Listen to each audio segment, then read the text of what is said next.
लेकिन जब सतगुरु ने ज्ञान दिया तो साथ संगत से जोड़ दिया। और हर किसी को एक ही बात है कि हमें साथ संगत करना, क्योंकि साथ संगत यही हमारा शास्त्र, यही शुरुआत है, यही मूल है, यहीं से साथ संगत हमारे सभी चीजें। कहते हैं ना कि प्रभु का दर्शन तो सतगुरु ने करवा दिया, लेकिन प्रभु की प्राप्ति संगत में होती है। और साथ संगत हम चाहे ना भी डील करें, बड़ा से बड़ा काम भी सोच यही बनी रहे कि कैसे संगत कर ली जाए।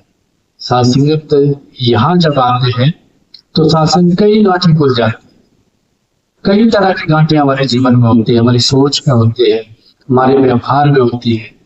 वो सारी गांठें साथ संगत धीरे धीरे होती है, लेकिन समय हर चीज का स्रोत साथ संगत। जैसा हम लेना चाहते हैं वैसे स्रोत के पास हम बैठते हैं। तो साथ संगत सुखी जीवन, साथ संगत विशाल जीवन, ठहराव वाला जीवन जैसा हम चाहते हैं, ये सब चीजें, ये पॉजिटिव चीजें, ये सकारात्मक चीजें केवल सत्संग में मिलती है। तो साथ संगत अब चाहवान किस चीज का जो है उस तरफ भागा हुआ है। सुबह उठता है इंसान, अपनी तैयारी करता है, तैयार होता है, मन में साथ संगत, जहन में बात चली हुई है, और साथ संगत सारे काम, साथ संगत 6 बजे उठे, 5 बजे उठे, साथ संगत सारे काम किए चले जा रहा है, लेकिन कहीं वो लक्ष्य दिमाग में रखे कि वो समय आएगा तब तक ये सारे काम निपटाए जाए और वहां जाना है, वो काम करना है, एक पूरा ध्यान में। लेकिन साथ संगत यही बात इस तरफ भी है कि साथ संगत उठते हैं, ध्यान पे है, बाकी काम बाद है, लेकिन संगत का ध्यान रहते हैं। और साथ संगत जहां जहां ये चीजें, साथ संगत ये सोच, ये सकारात्मक सोच दिमाग में है, संगत में जाने की या साथ संगत भक्तों से मिलने की, हरी चर्चा करने, सुमिरन करने की, तो साथ संगत यही से साथ संगत ये मन को भी विशालता, हमारी सोच को भी विशालता मिलती है, हमारी साथ संगत विशालता मिलती है, पावनता मिलती है, ठहराव मिलता है, ठहर जाते हैं। नहीं तो साथ संगत हम ठहरते नहीं है, हम साथ संगत छोटी छोटी सी बात देखे हम मोबाइल लेते हैं, तो साथ संगत हम कोई चीज देखना शुरू करते हैं तो हम स्क्रोलिंग चलती रहती है, लेकिन साइड जहन में कहीं कोई चीज हम ढूंढ रहे हैं, वो अभी मिली नहीं, इसलिए हमारी तलाश जारी रहती है। और जब वो चीज प्राप्त होती है वहां हम ठहर जाते हैं, निकल भी जाए तो वापस कर देते हैं कि नहीं ये चीज, ये मुझे करना है, ये देखना है। तो साथ संगत यही बात है, हमारे जीवन में भी बहुत सी चीजें चली, तो साथ संगत कितनी चीजों को हम स्क्रोल कर छोड़ देते हैं, इग्नोर कर देते हैं कि नहीं ये, लेकिन साथ संगत जो हम चाहते हैं तो हम ठहर जाते हैं, साथ संगत उसकी बात भी हम सुनते हैं, या साथ संगत वहां ठहर के हम देख भी लेते हैं। नहीं तो हम सफर में चले होते हैं, कई जगह कई तरह के खेल चले होते हैं, लेकिन साथ संगत हर जगह होते नहीं है। लेकिन जहाँ साथ संगत शायद हमारे ध्यान से जो सोच चली है उसके तहत कहीं कोई चीज, हमको कोई दृश्य नजर आता है तो हम ठहर जाते हैं, कोई चीज सुनने को मिलती है हम ठहर जाते हैं। तो साथ संगत हमें प्रभु दर्शन साथ संगत किया है, तो साथ संगत और इसको देख करके साथ संगत यहाँ ठहर जाते हैं, कहाँ सत्संग में आकर के। सत्संग के साथ संगत ये जो स्थान हमें दिया है, इस पावन स्थान पर आकर के साथ संगत हर तरह से हम पावन होते हैं, सोच से और साथ संगत विचारों से, साथ कर्मों से। साथ संगत की साथ संगत हर बात मुक्ति मन से ही है। साथ संगत बेशक आंखों से हम देखते हैं दृश्य, लेकिन साथ संगत मन ही हमें देखे जाता है। अगर वहां ठहरना है तो मन ही हमें ठहराता है, अगर साथ संगत हम नहीं ठहरते हैं तो मन ही नहीं ठहरता। हम संगत में आके बैठ जाए, मन कहीं भागा है तो साथ संगत यहाँ से साथ संगत 4 लाइनों के शब्द निकल गए, शब्द एक ही पकड़ा गया, उस मन सिर्फ ठहरा एक शब्द, बाकी शब्दों पे साथ संगत मन भागा हुआ था। तो साथ संगत ये आपके चरणों में जब आप बैठते हैं तो ये जो मन उड़ानियां मारता है, उड़ता है, इसकी उड़ानियां शांत हो जाती है, अशांत से बैठता है, और जब बैठता है तो साथ संगत जीवन विहार हो जाता है। इसीलिए कहते हैं कि साथ संगत जब यहाँ आके उस जीवन जीने की साथ संगत आदत हो जाती है, क्योंकि साथ संगत जिस काम को रोज रोज रोज करते हैं तो हम उसके आदी हो जाते हैं। कोई नया काम हमने शुरू करना हो तो साथ संगत बहुत सी मुश्किलें आती हैं, ये कैसे किया जाए, कहाँ से शुरू करते हैं। तो हम किसी साथ संगत ऐसे इंसान को देखते हैं, ऐसे साथी को देखते हैं कि जिसको ये प्रक्रिया पूरी आती है, हाँ ये कैसे किया जाए साथ संगत, तो उस प्रक्रियाओं को हम तब जब वो बताते हैं तो आसान हो जाती है, और एक दो बार बताने के बाद फिर हम उसके आगे हो जाते हैं, और साथ साथ फिर हमें जरूरत नहीं पड़ती है कि किसी को बुलाएं कि इसकी क्रिया प्रक्रिया क्या थी और ये काम कैसे किया जाता है। तो साथ संगत शुरू शुरू में ही हम ज्ञान देते हैं कि इस प्रकार का संगठन करना जरूरी है, दूसरे के पास बैठना जरूरी है, सेवा जरूरी है, सुमरन जरूरी है।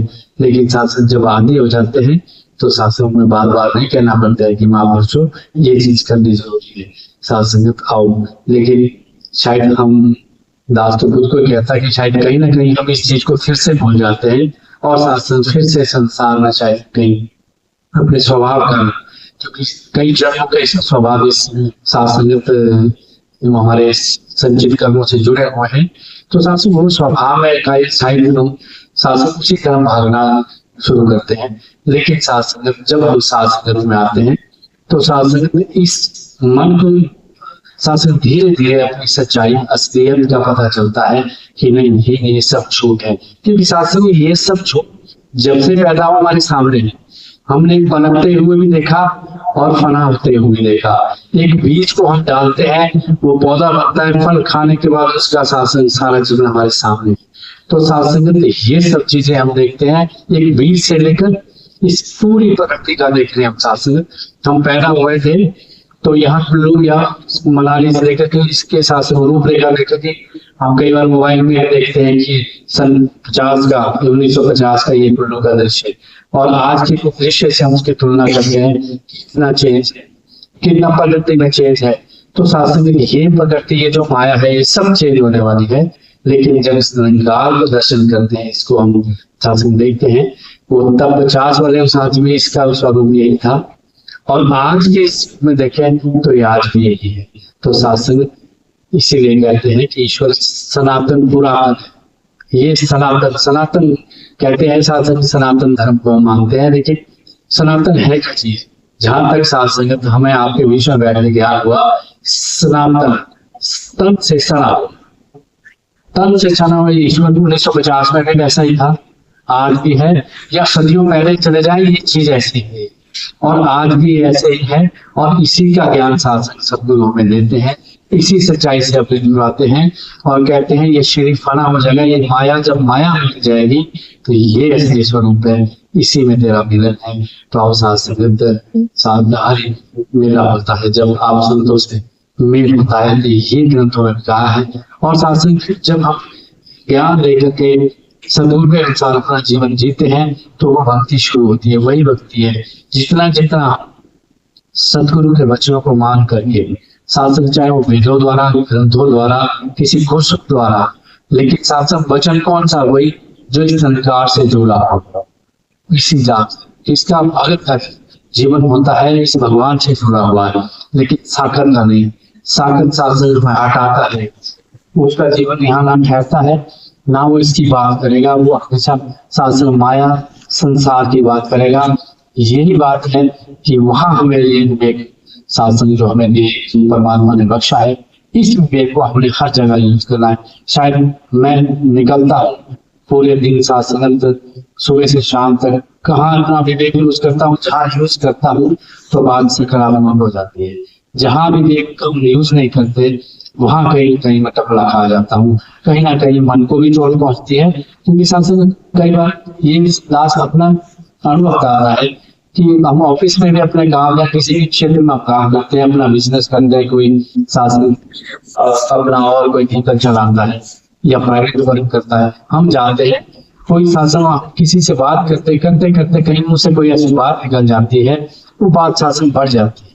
किसी एक शब्द, कोई ऐसा एक शब्द कह दिया, उससे वो शासन के सामने वाले को भी वो बात अच्छी नहीं लगी, उसने 2 शब्द और कह दिए, उधर से फिर टकराव शुरू हो रहा और चल रहा, और शासन जब खत्म हो जाती है बात तो शासन मन हो जाता है, एक ठहराव सा जी लगता। फिर शासन फिर सोच में आता है कि यार ये चीज अगर नहीं कही होती तो शासन की ऐसा ना मिलता, ये मुझे ना सोचने को ऐसा मिलता, ना ये अभी जो थोड़ी शासन हम देखते हैं कि एक पत्थर हम जब ठहरे वो पानी फेंकते हैं तो थोड़ी देर के लिए यूं भी उछलता है, थोड़ी सी झिलकार होती है, तो शासन लेकिन बाद में फिर से वो वैसे मिलता है। लेकिन शासन यही बात है कि हम इस ईश्वर में जब हम रहते हैं तो ये छोटी मोटी बाहर से तो आए नहीं, लेकिन साथ संगत जैसे पत्थर पड़ते ही साथ संगत पत्थर जब अपना प्रभाव छोड़ के चला जाता है, थोड़ा सा तो उछलता ही है वो, लेकिन फिर से वैसे ही बनता है। हम जब इस ईश्वर से जुड़े रहते हैं, इस ईश्वर का ध्यान करते हैं, तो ऐसा ही वो बातें थोड़ी सी हमें चोट तो पहुंचाती है। अगर शांत रहते हैं तो बस पानी के पत्थर की तरह जो पानी में गिरता है वैसा ही है, थोड़ा सा तो प्रभाव पड़ता है, लेकिन क्या है यही पहचान कि हमें ईश्वर को पाया, ईश्वर से जुड़े। साथ संगत यही बात है कि इस महापुरुष ने ये भी कहा है संत कि अब आज के डेट में हमने अपना जो कंट्रोल है किसके पास रखा है, क्या मुझके मेरे पास खुद के पास है, किसी ने मुझे अच्छा कह दिया तो मैं खुश हो गया, कहते बोल किसी दूसरे के पास मुझे ऐसा शब्द कर दिया तो माथे में त्योड़ियां आ गई, चेहरे में त्योड़ियां आ गई, कहने का मतलब अपने पास रखा है। तो ये जगत का जीवन यहाँ पे सीखने को मिलता है कि शास्त्र कोई कुछ भी करे, कोई कुछ भी करे, उसका जीवन, मैंने कहा मेरा क्या जीवन है, उसका रोल वो अदा कर रहा है, मेरा क्या रोल है, मैं इस रोल पे अपने को प्ले कर रहा हूँ। तो सत्संग की सतगुरु बाबा ने सतगुरु ने सिखाया है कि हमने अपने रोल में रहना है, हमने अपने स्वभाव में रहना है। तो हम किस स्वभाव में, किस निराकार रूप के स्वभाव, शासन ये स्वभाव जो यहाँ आकर मिलता है, ये संगत में मिलता है। हम इसलिए संगत करते हैं शासन क्योंकि शासन खुद हम अपने जीवन में देखें कि हमें ठहराव यही आके मिलता है।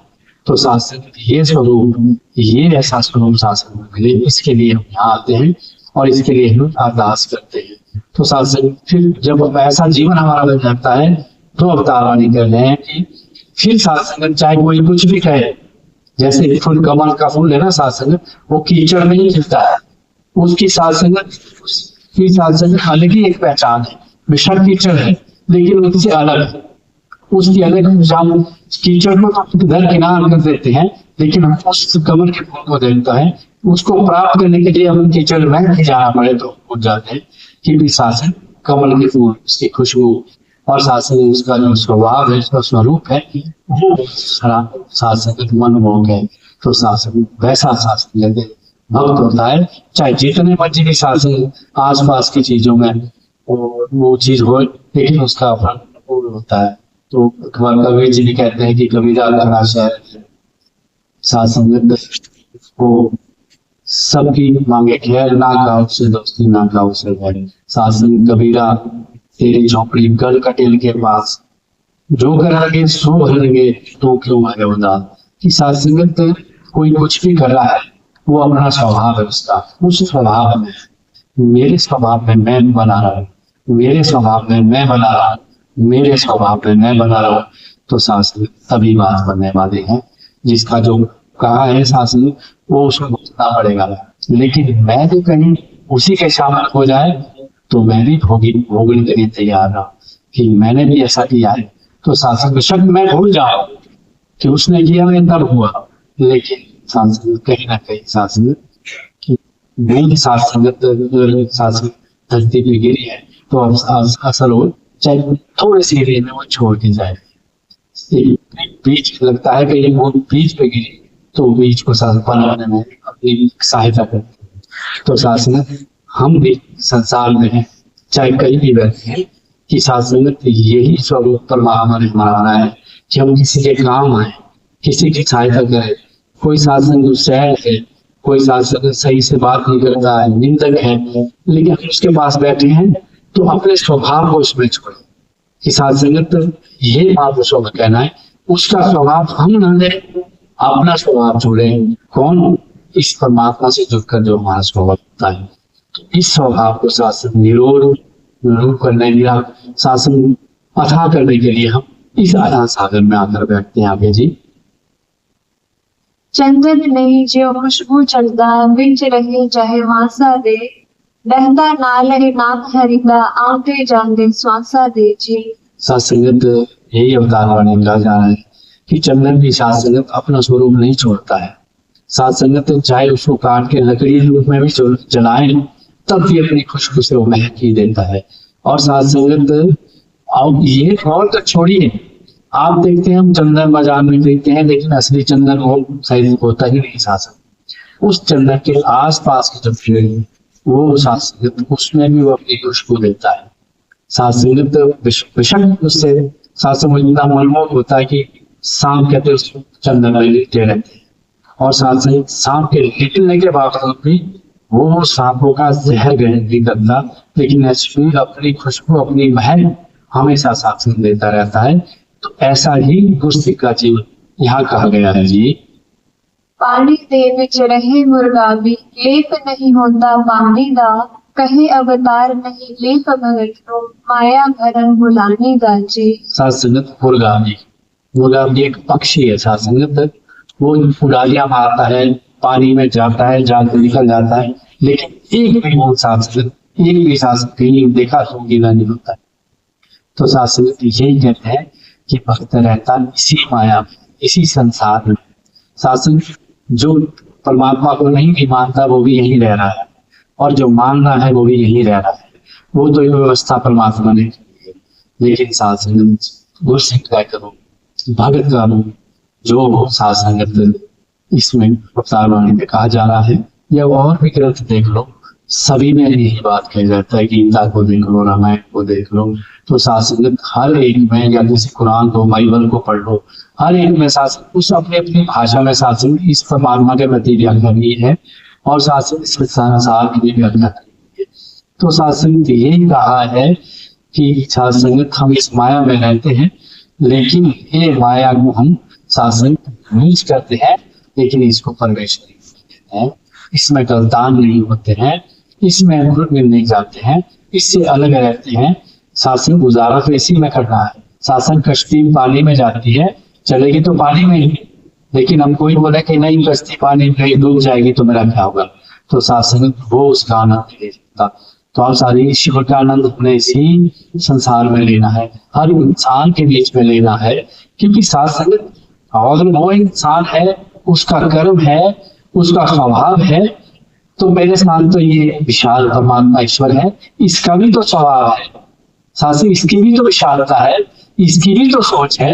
वो मेरा त्याग, यही अरदास, यही प्रार्थना कि साथ संगत शायद मैं गहर हो जाता हूँ, लेकिन ऐसा जीवन बना, ऐसा जीवन नहीं बनना है। साथ प्रेम से कहिए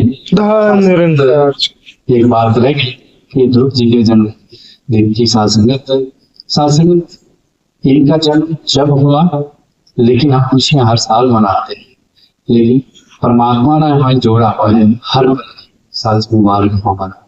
तो ये बात है कि आपके साथ साथ हम सभी भी इस परमात्मा को साथ संगत महसूस करके हर जीवन, हर खुशी, हर गमी में इसको साथ मान करके जिए, क्योंकि साथ संगत आपने साथ संग खुशी यहाँ बनाई है, तो साथ संग ये सब चीजें नहीं है, सिक्के के दो पहलू होते हैं। साथ संग हाथ की दो, ये दो साथ संग हाथ का भी साथ संग एक पहलू तलियों का है, तो ये पिछले साइड की है। तो साथ संग खुशी और गमी सब यही है, लेकिन साथ संगत जब हम ईश्वर से जुड़ कर साथ संग इन चीजों को साथ संग इस चीजों में रहते हैं, तो साथ संगत जब ईश्वर का स्वरूप कितना है, कैसा है, साथ संग निर्मल है, पावन पवित्र वाला है।